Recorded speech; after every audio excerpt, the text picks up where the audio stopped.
Ang ginagawa natin dito is bringing our experience in SOT to the SPSG area.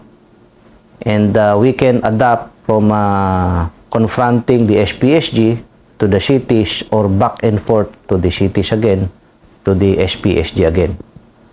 So, the skills learned in SOT can be used for SALAM, and the skills learned in SALAM can be used for SOT as our troops likewise move from one threat group to another threat group. So, this is one strategy that we face there.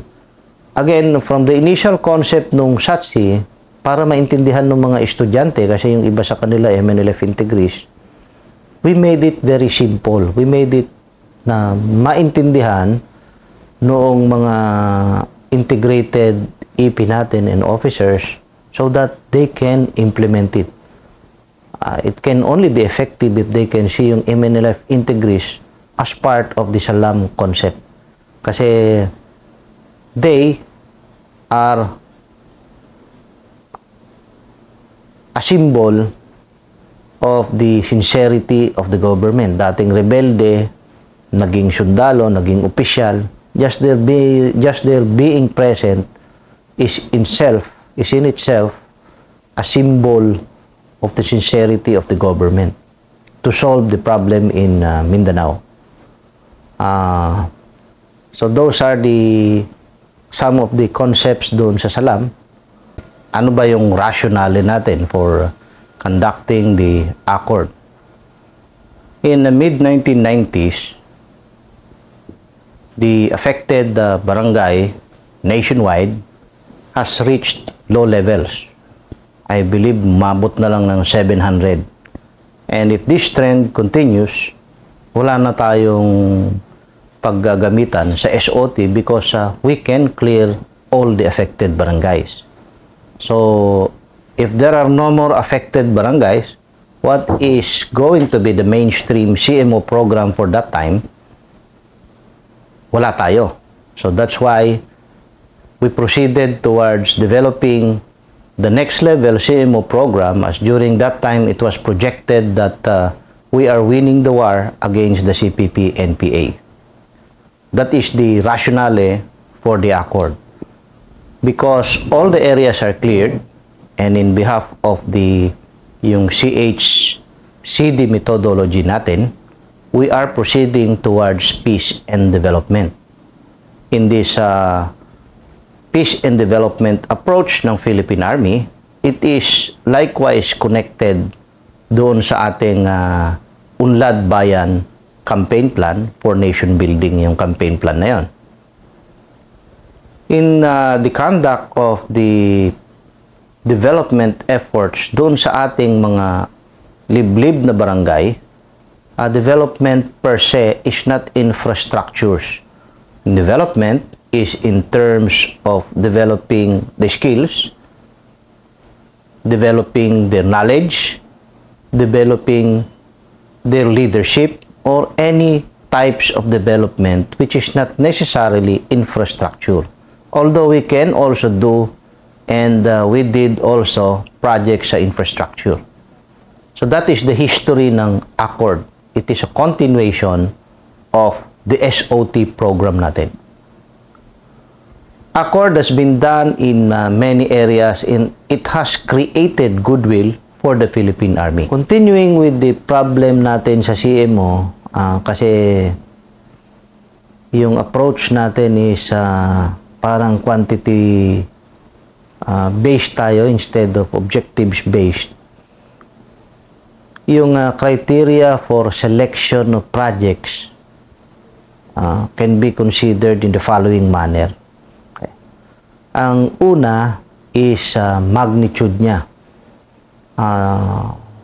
If you ask yourself, will I do this project?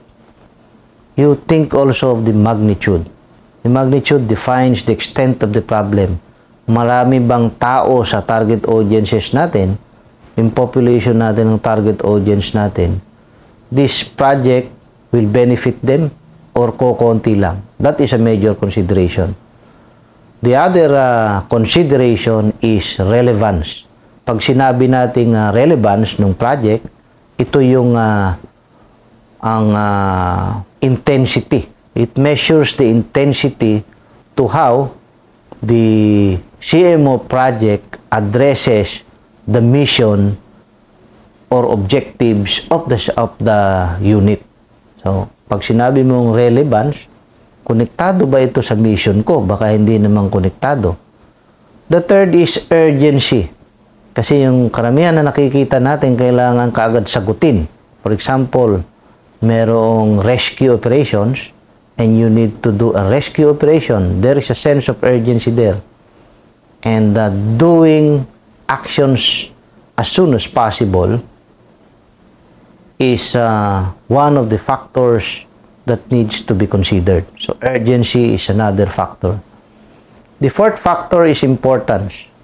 Kung gagawin ko to, gaano siya ka-importante?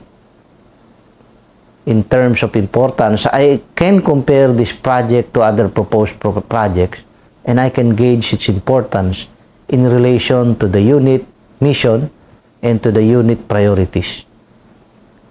The last is doability. You might have a good CMO project, but it is not doable. Kaya ba natin gawin to within the limits of our resources? Or if I connect with other agencies, can I do this CMO project or not? So again, magnitude, importance, relevance, urgency, and doability are some of the factors to be considered whether we will conduct a CMO project or activity. Salam being one of the 10-point Mindanao agenda, part of the vehicle of how to convey the messages of the government to the Muslim brothers natin in the South.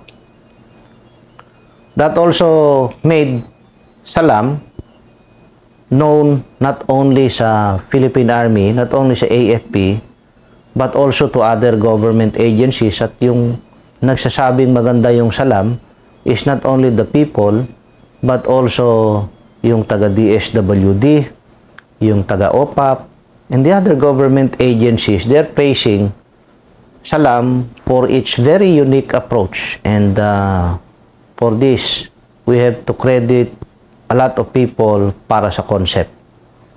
Even yung mga estudyante namin, they were part of the seminar workshop that improved so that we can come out with the Salam concept.